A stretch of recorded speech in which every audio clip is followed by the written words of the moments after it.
And good morning, everybody. Welcome to Hot Takes. Goodman and Haertl and Bruce. We have a lot to get to today concerning the Nuggets. With that, good morning. How are you? I'm well, my friend. How are you? You off to a good start on a Thursday morning? Off to a very good start. How you feeling, by the way? I'm not going to lie. It's been some heavy lifting for the last few days, but I feel like I'm slowly getting around the corner. Right. But man, I guess it's going around from what I understand. So, well, I'm glad I'm not around you as of right now. Absolutely. With that, I don't blame you.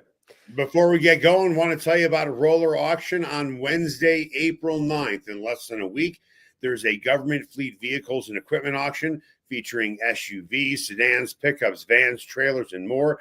Bidding is started at rollerauction.com. Get notifications about upcoming auctions at rollerauction.com. Get what you want at the price you want today at Roller Auction. Time now for the lead. The lead is presented by Sasquatch Casino, a family-owned casino that treats you like family. Really ever seen this in the history of the NBA, but all of the starters in an NBA game sat in a game, and that was the Nuggets against the Spurs last night following the double overtime loss against the Minnesota Timberwolves. With that, Spurs won despite Jalen Pickett posting a Nikola Jokic type triple-double, although he didn't get 61 points. You get where I'm going with that. He's got a triple-double, right? And this is what is so ironic, Bruce. Russell Westbrook scores 30, then missed a running reverse layup that would have tied the game with 4.5 minutes to go. The Spurs go the other way with a fast break bucket, and that was pretty much the ball game from there. So the hits just keep on coming for Russell Westbrook. With that, are you surprised that Malone sat his starters, knowing historically with him, he will max out his starters' minutes just to win a regular season game? Well, it's a fair question. I guess I wasn't totally surprised considering the emotion that the game was played with the night before, the level of importance that it was given both before the game and obviously during the game. When Nikola Jokic is playing every minute of the second half and into both overtimes, it's not surprising to me that he would give his guys a little break. Look, they got to catch a couple of wins down the stretch. As soon as they did that last night, I felt like it was going to be a loss for them against the Spurs, even without Victor Wembanyama. Remember, he's out with injury for the remainder of the season, so they're playing a bad team. But the five that they rolled out last night, you're not going to win a lot of games with. So, try to win a few more games, solidify your place, and then let's get into the playoffs and see what happens. Well, let's talk about solidifying your place. The Nuggets lose last night. Now the Lakers have the number 3 seed. And you might be thinking, wow, that's a great deal because Minnesota is the number 6 seed. You know, George Karl on Twitter has suggested in the past that there are coaches that will lose games intentionally to avoid certain teams in the playoffs. I don't think anybody would like to see the Nuggets take on Minnesota. Nobody except would Minnesota. Like that. I mean, the Timberwolves would like it probably, right? Okay. But no, I hear With you. That, what would you rather have, though? If you are Michael Malone and you're the Nuggets, or I'll just ask you, what would you like as Bruce Haertl, as somebody who covers this team?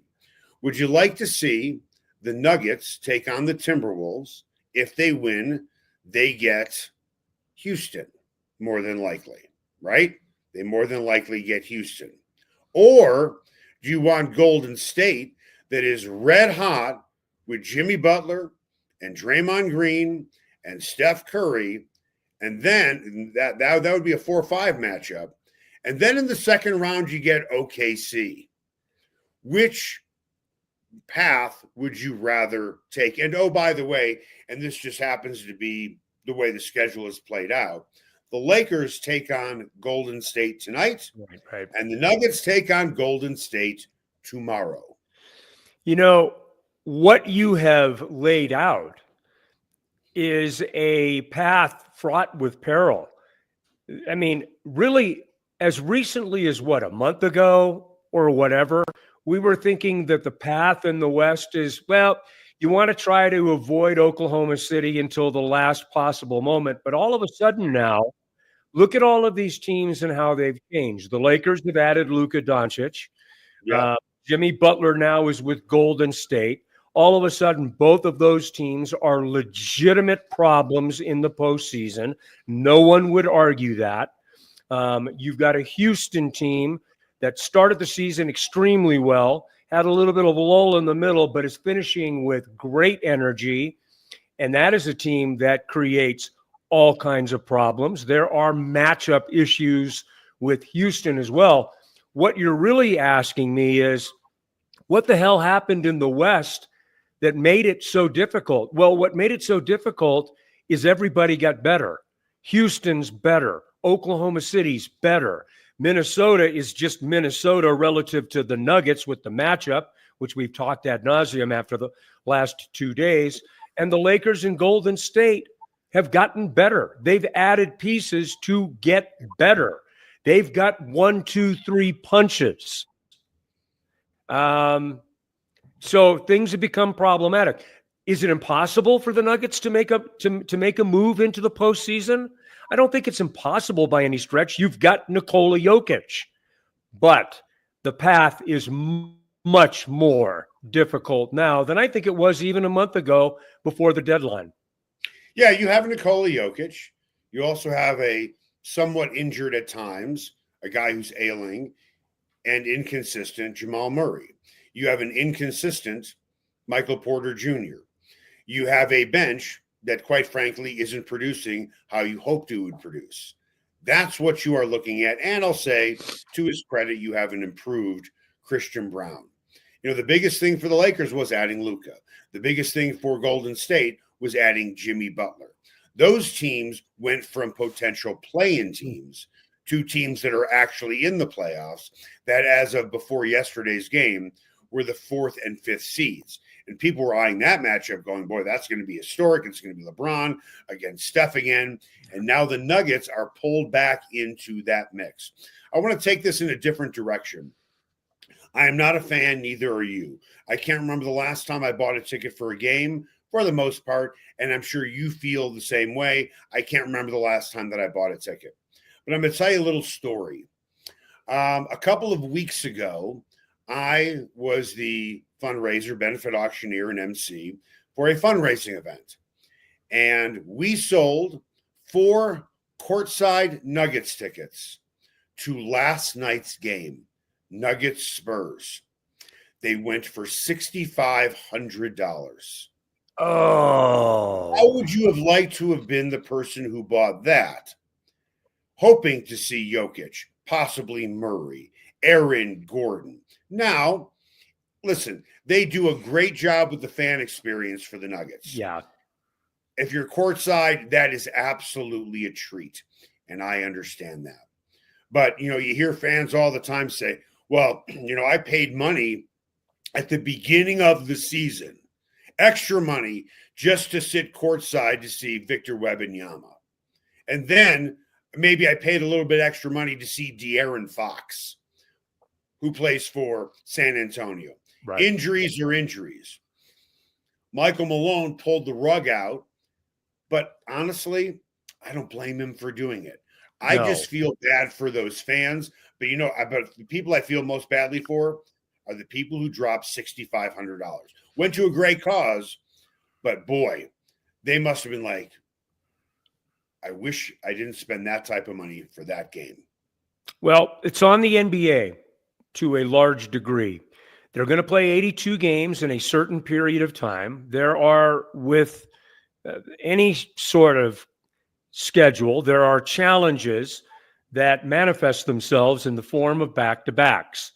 And you are going to get 15 or 16 of them a year.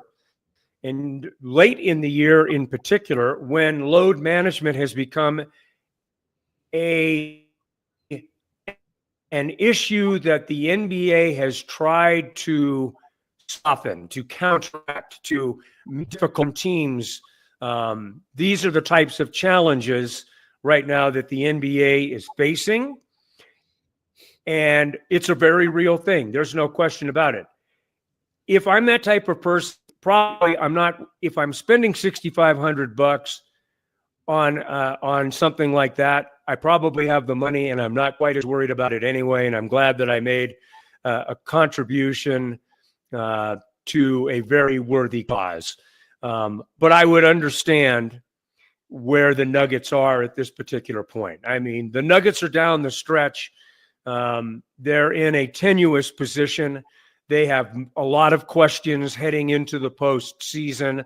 The wellness of this team heading into the postseason, to me, was the biggest issue as a fan. But I recognize that I'm probably a little unique in that regard. Well, listen, you've been around the NBA as long as I have. There is a difference between a hole in your boat and literally taking a machete and carving out the entire bottom of your boat in terms of the boat sinking. I understand load management. That is a hole in your boat. Can you ever remember a team sitting its entire starting five? No, I don't remember it. Sure, it's happened. If it's happened. I mean, they sat right. I mean, I'm sure. This isn't load management where you sat Jokic and Murray. You sat everybody. Big difference. It was a late start. It was a late night. It was a quick turnaround. It was an emotional loss. All of those things combined. When I heard about it yesterday, it did not surprise me. It sounded very Michael Malone-ish. And like you, I feel the same way. I kind of have Michael Malone's back on this one. To me, it's okay, I get it. I mean, if you've got Jokic playing 52 minutes and he's playing till the stroke of midnight, for goodness sakes, and then you're asking him to turn around to play I don't want to say a meaningless game, but certainly not a game that is absolutely mandatory against the Spurs. Okay. I mean, I get it. Doing all of it at once. All right. Let's see what he does with the roster here down the stretch. What does he have? 5 games left or something now? I would imagine that the Nuggets will try to make a little push here. I would be surprised if they didn't. After they won the championship, Bruce Brown left for a big contract in free agency. Can't blame him for doing that. Calvin Booth's plan was, I'm going to try and get as many draft picks as I can. Let's build a bench, and let's get some starters out of it eventually. The 3 guys that he drafted, Julian Strawther, Hunter Tyson, and Jalen Pickett. Pickett goes off for a triple-double last night. Hunter Tyson scores 18 with 3 3-pointers. Strawther has shown some promise on the offensive end. We are 2 years into this now because the season's almost over. How does Calvin Booth's plan look to you right now? Still faltering. I don't. Where's the confidence level right now on all 3 of those guys? And I'm not saying they're not competent players, but are they difference-making players? Could you see any one of those 3 evolving into a starting role on this team? Jalen Pickett's been interesting of late. He has gotten minutes. He has produced in some of those minutes. I'm slightly intrigued by that because he would have been the one that I would have bet against at the start of the season. I just hadn't seen anything from him that was remotely promising. So at the very least, I see something potentially promising. But Eric, I don't know. I'll ask you. Do you realistically see a path for one of these 3 players to become a starter? And would you want to see any of these 3 players become a starter because of what it means for the Nuggets? When the Nuggets drafted all 3 of these guys, the guy who had the most confidence in to be a player was Jalen Pickett. He was the guy with the most confidence in. He has gotten some starting minutes. He did against Minnesota. And I'm looking at his triple-double and thinking, well, it's the Spurs. Then I thought to myself, well, this isn't a Vegas game. This isn't a G League game. This is an NBA team. Right. An NBA team that, oh, by the way, had Chris Paul on the floor. Yeah. I understand Chris Paul is my age, 56, or probably closer to your age, 66. But that hurts. But that's not even the point. He did it against an NBA team. That gives me a little promise. Yeah. But after here, I'm going to compare their careers, Pickett, Tyson, and Strawther, to Christian Braun. Christian Braun, you knew it right away that this guy could play. Yeah. Right. With these other three guys, you're still wondering 2 years in. With Peyton Watson, you're wondering 3 years in. Yeah. To me, Julian Strawther is exactly what he is. He is a shooter. And that's he is a one dynamic type of player. There's one dimension to his game. I don't see a world in which he becomes a two-way player. I just don't. I mean, I haven't seen it. He's been there long enough now to get an idea. He hasn't changed his body. And I mean, enough to the point where you could see strength coming through. He's still a player that can get pushed off the ball, pushed off his guy. Pickett is more intriguing because he's a big body. He's strong.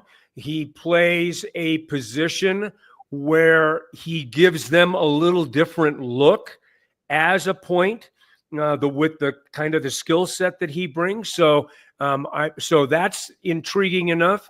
Hunter Tyson is, I mean, he had that really nice run in Vegas in the summer, and he has shown little streaks as a guy that could, that can light you up with a couple of threes in a row and stuff like that. And I think he's a want to kind of guy. I really think he's that kind of player, but I don't think his skill set is quite there yet. And you're the one that you're absolutely right. We've got a 2 or 3 year, window on these guys now. So they are who they are. Yep. All right. Coming up after the break, we know who Carmelo Anthony is. Yeah. We know who he was when he got here. We know who he is when he left. And now we will now know him as a Hall of Fame basketball player. How you feeling about that, Denver? Also, how you feeling about retiring number 15? Not taking it away from Jokic, but retiring 15. That's next. Everyone has their favorite barbecue spot. Mine, Smokin' Dave's Barbecue and Brew. My favorites, slowly smoked ribs, smoked corned beef Reuben, smoked meatloaf with a portobello balsamic cream sauce. And don't forget about Smokin' Dave's 16-hour smoked brisket and pork with one of their 4 homemade barbecue sauces. Great sides, you bet. Barbecue beans made with pork and brisket and their southern corn bake. Man, you gotta try it. Plus, they have amazing non-barbecue entrees on the menu. Go where I go, Smokin' Dave's Barbecue and Brew in North Denver. Ever wondered where city and county fleet vehicles go when they retire? Now's your chance to find out and score big. Imagine driving away with a great deal on a reliable vehicle. For over 45 years, Roller Auction has been the trusted source for government fleet vehicles and equipment. Trucks, SUVs, sedans, and more, all selling to the highest bidder. Don't miss out. Visit roller.bid/hot takes to get auction updates today. Your next vehicle could be just a click away. Everyone has their favorite barbecue spot. Mine, Smokin' Dave's Barbecue and Brew. My favorites, slowly smoked ribs, smoked corned beef Reuben, smoked meatloaf with a portobello balsamic cream sauce. And don't forget about Smokin' Dave's 16-hour smoked brisket and pork with one of their 4 homemade barbecue sauces. Great sides, you bet. Barbecue beans made with pork and brisket and their southern corn bake. Man, you gotta try it. Plus, they have amazing non-barbecue entrees on the menu. Go where I go, Smokin' Dave's Barbecue and Brew in North Denver. Sasquatch and Wildcard Casinos in Blackhawk have another incredible promotion. They'll be giving away a Ford Bronco Raptor or nearly $30,000 in cash the weekend of May 23rd. Get finalist entries from 10 a.m. until midnight during their daily cash drawings every 45 minutes or by redeeming player points. And all daily cash drawings that don't get picked are eligible for a second chance drawing on Wednesdays, and that can turn into extra cash. Sasquatch and Wildcard Casinos, a family-owned casino that treats you like family. And welcome back. Hot Takes with Goodman and Haertl. We talked about the current Nuggets. Now let's talk about a guy who used to play for the Nuggets, Carmelo Anthony. And I'm sure that when Nuggets fans found out that he was not only going to the Hall of Fame, but as a first ballot Hall of Famer, they all wanted to throw up in their mouth. With that, well, no, listen. I know, I hear you, but come on. Can we just get over that, for goodness sakes, please? Bruce, listen. All right, I'm sorry. I know I say this with all due respect to you. You weren't here for the divorce. Right. I was, and it was vicious. Right. He is hated here by many. I am one of the few that don't hate him. I appreciate him. To me, and I'll get into it later, he is one of the most important pieces of Denver Nuggets history, period. He is after Jokic. He is one of the most important people. Forget about players, forget about executives, forget about owners. All encompassing. One of the most important people in the history of this franchise. We'll get into that in just a minute. But if you are a Nuggets fan, can you make a case against Melo going into the Hall of Fame? Make a case against him. I would love to hear it. Specifically, even a first ballot guy. Yeah. I mean, the easy default would be, what's his playoff record? What's his championships? Look, this guy's a Hall of Fame player, period. He was one of the great scorers in the history of the NBA, one of the great shooters and clutch shooters in the history of the NBA. And when you add the dynamic of what he meant internationally for basketball, USA basketball, and where he had really, you could argue, most of his success as an international player on that stage. He's won a national championship in college, one of the real good Final Fours that you and I would both remember. And so there are iconic moments, not to mention his play by virtually any metric would be Hall of Fame worthy. You don't score like he scored. And I get it. Maybe the hardcores would look at, well, he was a one-dimensional guy and this, that, and the other thing. Okay.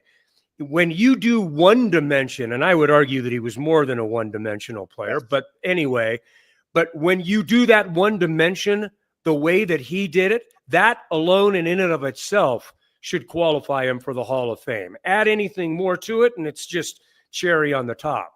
I've said this for years about Carmelo Anthony. Do you believe Dominique Wilkins is one of the greatest players in NBA history? Top 75. If you do, Carmelo Anthony was better. Their careers mirror each other. Didn't go to the playoffs. They went to the playoffs, didn't win in the playoffs. Okay. And Carmelo Anthony was not a great shooter, but he was one of the most difficult matchups at his time. He was one of the best. He was a top 3 scorer in the league. Forget about the points in which he's top 10 in the league all time. He was an impossible guard for anyone because he was so big, he could back you down. He could still shoot over you. He was a much better three-point shooter when he got to the Knicks. I mean, he had seasons where he was 40% as a three-point shooter. Mm-hmm. People are upset with him that he did not maximize his potential. But potential is a very subjective term. Yeah. He didn't want to play defense. He probably could have played defense. He should have had more rebounds. I won't disagree with that either. Yeah. He also, with the Nuggets, averaged a little over a steal a game as well. But you said something that a lot of people probably forget. He is one of the most clutch shooters. Forget about it. Nuggets history and NBA history. Yeah. When you needed a bucket with under 24 seconds to go in the game, Nuggets fans, think about the times he hit those shots. And oh, by the way, comparatively to guys who you look at as guys hitting shots at the buzzer under 24 seconds to go in the game, his field goal percentage is as high as anybody in the league. He hit those shots. He put up shots, but he hit not the majority of them, but more than most. He's a top 10 scorer. I understand how it ended, but this is what I would say to all Nuggets fans. If he hated it here that much, why did he sign a second contract? He could have left. He decided not to. He didn't win a lot of playoff games here, but are you really going to throw that, honestly, on him? Look at the cast of misfit toys that was assembled around him. They had talented players, but not team-first players. And Eric, that roster was constructed. They were almost always the 6th, 7th, or 8th seed when they went into the playoffs. Carmelo Anthony could have been a better leader. He should have been a better player defensively because that is effort. I get that. But you cannot take away 3 Olympic gold medals. And people will say, well, of course they were going to win. They were the Americans. I remember times when Americans weren't getting gold medals. Right. Well, he played with LeBron James. I get it. But Carmelo Anthony was a key part of those teams. He played his best all-around basketball with Team USA. And Yes. to your point, he won a national championship. If there was ever a slam dunk first ballot Hall of Famer to the Basketball Hall of Fame, it's not the Pro Basketball Hall of Fame, the Basketball Hall of Fame, top 10 scorer, national championship as a freshman, 3 gold medals. Generally speaking, you're not going to find 20 guys who have a more impressive resume than that overall. And I get the whole separation and anxiety and being angry about it. People, even in big cities, tend to be so provincial about their own little piece of the rock. My deal is get over it. And embrace it. Yes, it didn't end well. It didn't end gracefully. You wish there were still some warm and fuzzy feelings there, and that there would be that connection between Denver and Melo that really has never redeveloped. But the fact of the matter is, this is a guy that still played more years in Denver than any place that he played in the NBA. I don't connect him to the Nuggets. I connect him to the Knicks. I know he played for the Nuggets. I was very aware of him when he was with the Nuggets, and I watched him play with the Nuggets. But I will think of him as really an international player and a Knick international player, probably more so. But you don't have the potential, if you're a fan base, to have a relationship with a player like this very often. And I would really hope that Denver could look beyond, if you think that there's smallness on the part of Melo about Denver, fine. But you know what? I'd welcome him back. I'd want him to be, I'd want to wrap my arms around him and make him feel welcome and comfortable and at home in Denver, to be appreciative for what he brought here. And I get it that fans can get a little red-assed about that. I understand that. But really, at the end of the day, Carmelo Anthony is a name that will live on. There is a legacy there. And I just think that Denver should do everything that they can to be a part of that legacy. Yeah, let's take Denver out of it. It's the Nuggets organization. Sure. The Nuggets right. That's what I mean. Right. Needs to make the move to retire his number, and they should. And they need to do it before he goes into the Hall of Fame, not after. Don't let the Knicks do it before you. If the Knicks are indeed going to do it. As for the fans, this is what I would ask you. Look at it as a P&L sheet, profit and loss. What was your team like before he got here? They were the worst, one of the worst teams in the league. When he got here, they didn't win in the playoffs. I get that, until Chauncey got here. But they made the playoffs every year. They were on national television all the time. Carmelo Anthony made this organization relevant again. That, besides all the clutch shots and all the scoring, I understand the lack of defense, should add more rebounds. He made them relevant again. He made them a national story. You got to watch him on TNT. You got to watch him on ABC. Before Carmelo Anthony, you didn't want to watch them at all. No. They were a dreadful franchise. So as far as where would I rank Carmelo Anthony? When you add it all up, he's right behind Jokic. Yeah. And this is why. Now, well, Alex English was a better player. Really? He was? He was a mid-range shooter. And here's the thing about Alex English. I don't remember him playing a lot of defense. Do you? No. Who's the most talented player? Probably David Thompson. Yeah. David Thompson was a ridiculously talented player. But then again, so is Carmelo Anthony. Carmelo Anthony is number 2 for this reason. For the same reason we talked about earlier this week about Deion Sanders. Deion Sanders is far from the greatest coach in Colorado football history. But when you add everything up, what he does economically for Boulder, for the region, for the school, they're on national television all the time. He is the second most important figure in the history of sports in Colorado outside of John Elway. So when I look at Carmelo Anthony, I add in how he made this franchise relevant, along with, I don't know, being a top 10 scorer of all time. Yeah, I would love to see Melo's 15 retired. Yes. I think it would be actually cool to have Jokic and Melo with the Nico 15s. You know that Nikola Jokic would be very welcoming to Carmelo being in the rafters, and because he has a great appreciation for the history of the game. When you listen to Jokic even now, the appreciation that he has for other players, maybe even that are somewhat questionable characters.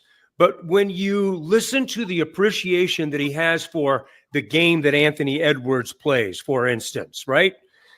You know that he looks at a player like Melo and has a great understanding of the difficulty.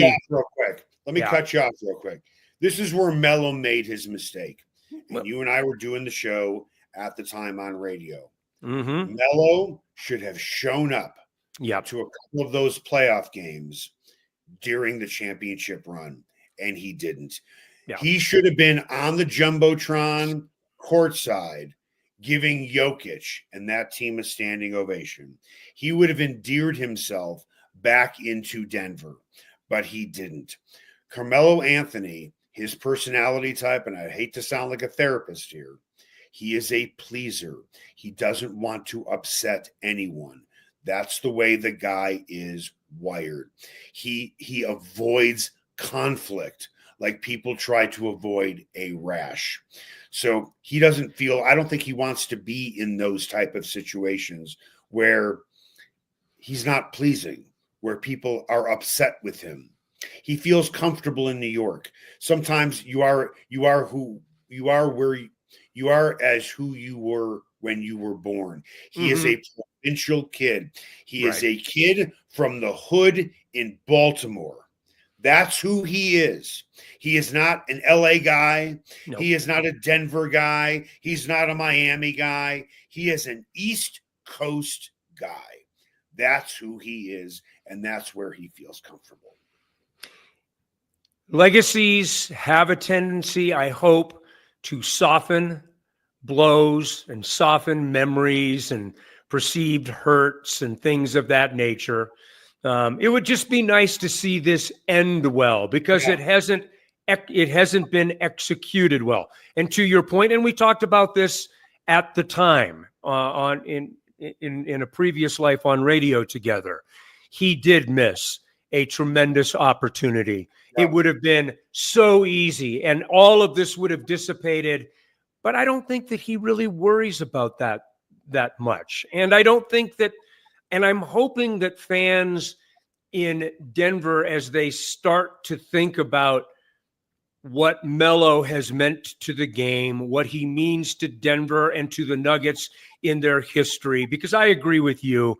I wasn't around here, but how you can't begin to tell the story of the Denver Nuggets without Carmelo Anthony at the front of the story, period. Listen, they went to the Western Conference Finals. Right. They wound up losing to the Lakers. Stan Kroenke had put a lot of money into this team.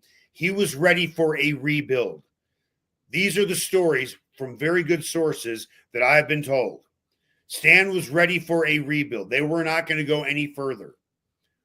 Why do I know they wanted to rebuild? That's what I was told, again, by very good sources. And look at the trade they made. Mm-hmm. They traded Melo and Chauncey for a bunch of young talent. I don't think Stan felt they could have gone any further. That was it. Now, you can make the case. Carmelo said, I really want to go here. Well, back then, maybe that was something unique. Guys demanded trades to certain teams. Yeah. It happens all the time now, right? Yeah. So maybe Melo was a trendsetter. Yes, I put the Nuggets in an uncomfortable position where they only had one real trade partner. Masai Ujiri got a lot out of it. He really, really did. But they were ready for a rebuild. They were not trading a star for a star, meaning they were only going to get back young talent from whoever they traded, whether it was to New York or to somebody else. The Nuggets were ready to start over. Carmelo Anthony did probably want to leave. It ended poorly. I just wish Melo would have handled it differently by coming back for the championship. And I would love to see, and I'll close it this way, he has an electric smile. He just does. Like Kobe, like Michael Jordan, like Magic Johnson. When he smiles, the room lights up. I would love to see him stand on the floor with his jersey going to the rafters, and people appreciate how he pulled this franchise out of the dumpster, because it was a dumpster fire for years before Carmelo Anthony got here. Anything you want to close with? No, I want to double down on what you just said. It's rare that you have a player of this ilk in your history. Yeah. Celebrate it. Do the best that you can to celebrate it. And if that means pulling him along, kicking and screaming in a figurative sense, do what you need to do. But the time is here. It needs to be taken care of. And I would just like to see the Nuggets rise above whatever it has been in the end game of Carmelo Anthony to recognize the importance that he has played in this franchise that we all love. I think it's more incumbent upon the Nuggets organization. Me too. To recognize his importance more than for him to just come back to town. I agree. It's more incumbent upon the organization. It really, really is. That is going to do it for us. Bruce, great job today. Same with you, Alex. We will be back tomorrow morning. Make the best possible day you can.